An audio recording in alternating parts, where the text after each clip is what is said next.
On est à J-7 du scrutin et il y a d'ores et déjà plus d'Américains qui ont choisi de voter par anticipation ou par courrier que sur l'ensemble de l'élection de 2016. À ce rythme-là, selon certaines études, le scrutin pourrait rassembler 150 millions d'électeurs, ce qui constituerait un record depuis 1908.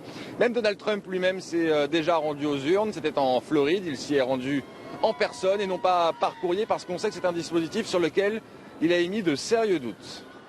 En raison de la nouvelle quantité massive et sans précédent de bulletins de vote non sollicités qui seront envoyés aux électeurs ou ailleurs, cette année, le résultat des élections du 3 novembre pourrait ne jamais être déterminé avec exactitude, ce que certains souhaitent. Encore un désastre électoral hier, arrêter la folie électorale. Certains États sont habitués à ce système de vote par correspondance, mais ce n'est pas vraiment le cas pour les États de l'Est des États-Unis, dont certains sont des battleground states, des États clés où peut basculer l'élection. Dans ces États-là, le processus est beaucoup moins bien rodé et donc certains craignent un engorgement des services postaux ou encore un taux de rejet important des bulletins envoyés par courrier parce que, par exemple, il manque une signature. Quand on sait que lors de l'élection de 2016, certains États s'étaient joués à moins de 100 000 voix d'écart, il y a effectivement de quoi être inquiet. Ce qui est sûr, c'est que la soirée électorale devrait être plus confuse qu'à l'accoutumée. À moins d'un raz-de-marée pour l'un ou l'autre des deux candidats, le suspense devrait s'étaler sur plusieurs jours. Et alors, le comportement de Joe Biden et de Donald Trump sera décisif. Si l'un ou l'autre venait à revendiquer ou contester des résultats qui ne sont pas encore définitifs, alors cela pourrait jeter le trouble sur l'issue du scrutin.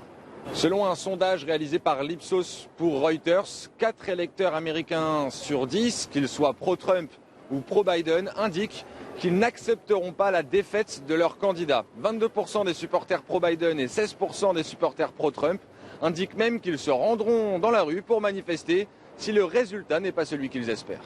Non, je ne suis pas inquiet. Notre Constitution nous protège de nombreuses choses.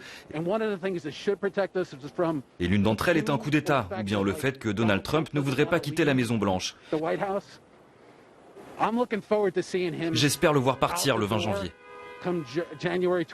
Cela ne me préoccupe pas et je ne suis pas inquiet. L'une des choses merveilleuses aux États-Unis, c'est que nous pouvons aller manifester dans la rue si on le souhaite. Mais cela ne me dérange pas qu'ils disent qu'ils iront manifester. Si vous me dites que 4 électeurs sur 10 n'accepteront pas le résultat, cela correspond en fait à la base électorale de Donald Trump. Ces personnes sont et seront toujours derrière lui. Peut-être qu'ils ne l'accepteront pas, mais le résultat de l'élection sera accepté par la majorité des gens. Ce qui m'inquiète le plus, ce sont les supporters de Donald Trump qui sont constitués en milices armées et qui pensent que la réponse à beaucoup de leurs problèmes et aux choses avec lesquelles ils ne sont pas d'accord est une réponse violente. Cette confusion autour de l'annonce des résultats est en tout cas redoutée par les autorités qui ont déployé des forces de l'ordre en nombre pour encadrer cette élection dans un pays où les divergences politiques se sont exprimées dans la rue depuis maintenant plusieurs mois.